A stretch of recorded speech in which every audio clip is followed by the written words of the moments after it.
Guys, legislators in Tennessee just voted to charge any elected representatives in Tennessee who vote against Trump's policies with a Class E felony. A Class E felony. Elected officials who are elected to represent constituents and people who live in Tennessee are now going to be charged with felonies if they disagree with the king. I know that we all knew this was revolutionary times, but what are we doing during the revolution?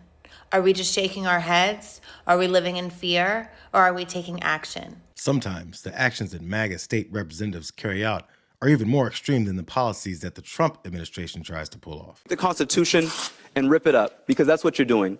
You're creating a very dangerous precedent of attacking the speech and debate clause of the U.S. Constitution. We took an oath just a few weeks ago to vote against any legislation that is injurious to the people and erodes their rights and privileges. You are violating your oath to both the U.S. Constitution and the Tennessee Constitution, and it is shameful what is happening here today.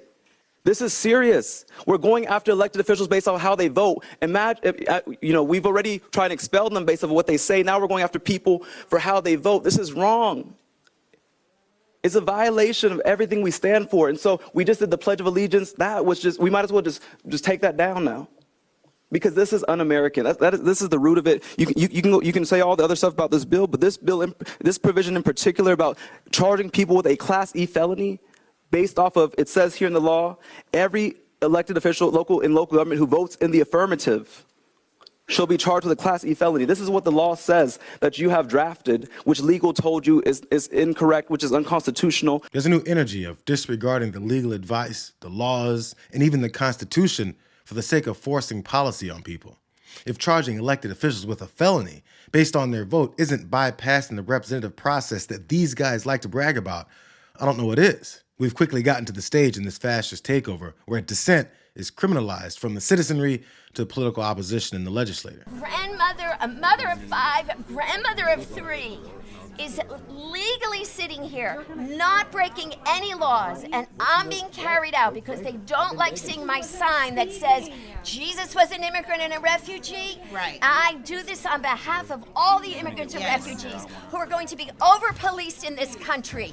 It's horrible what's being done to them. That is the reason I am here. And I stand on their behalf. Or actually, I'm kneeling on their behalf. Yes. I'm kneeling on their behalf right now, as Jesus would do. Yes. We are all children of immigrants. Yes. We are, every one of us, Yes. a child of immigrants. Yes. We shall not be moved, just like a tree that's planted by the water. It's weird how this party keeps talking about how this is a Christian nation, but then continues to have an issue with people that embody those Christian values that they claim to respect.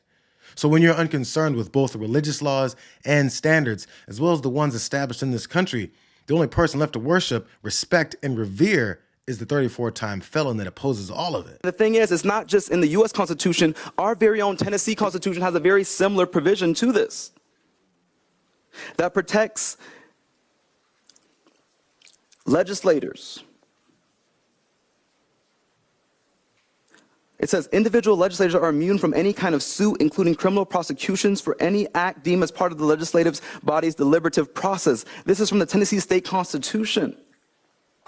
Tennessee courts have repeatedly upheld this precedent. And so again, if you want to pass a lawsuit, that's on you. But I hope that we have record of everyone who votes against this, because we want you all to be the first brought before the courts to explain the constitutionality of this, because it is unconstitutional. We have told you this. You're going to vote however you want to vote. And so again, this is unconstitutional. You've been warned. You're going to do this vote however you want to do it. But it's shameful. And the citizens of Tennessee deserve serious deliberation of people who take our constitutional oath seriously. We'll be voting on the tabling motion. All in favor say aye. Opposed? No. Ayes have it. Motion is tabled. This commitment to sweeping deportations of any and everyone that this white supremacist administration sees as inferior has been looking for avenues like this to advance their agenda. Because as the borders are openly said on CNN, he's frustrated by people knowing their rights, because human rights are in opposition to fascist objectives. Sanctuary cities are making it very difficult to arrest the criminals. For instance, Chicago, very well educated. They've been educated how to defy ICE, how to hide from ICE. And I've seen many pamphlets from many NGOs. Here's how you escape ICE from arresting you. Here's what you need to do. They call it Know Your Rights. I call it How to Escape Arrest. There's a warrant for your arrest, and they tell you how to hide from ICE. No, don't open your door. Don't answer questions. Okay, you can call it Know Your Rights all you want, but there's an order for the removal. Do y'all remember when it used to be embarrassing to not care about due process, which is obviously nowhere on Homan's radar? We're supposed to take a racist and lawless regime's word for it when they haphazardly sweep up undocumented people and American citizens at the same time, rush them to deportation without a second to think about it. It's bound to cause more chaos and instances of Americans being attacked and having their rights violated by a guy who's only concerned with feeding his hunger for more of it. All right, are you satisfied, Tom Homan, with the pace of migrant deportations?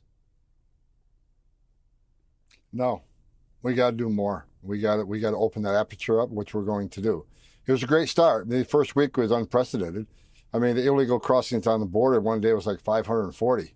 I've never seen that, and I started on Border Patrol in 1984, and we went from 10,000 a day to under 600. So it's great, it's good, but we're not finished, and we need more deportations, a lot more deportations, and that's what we're working on.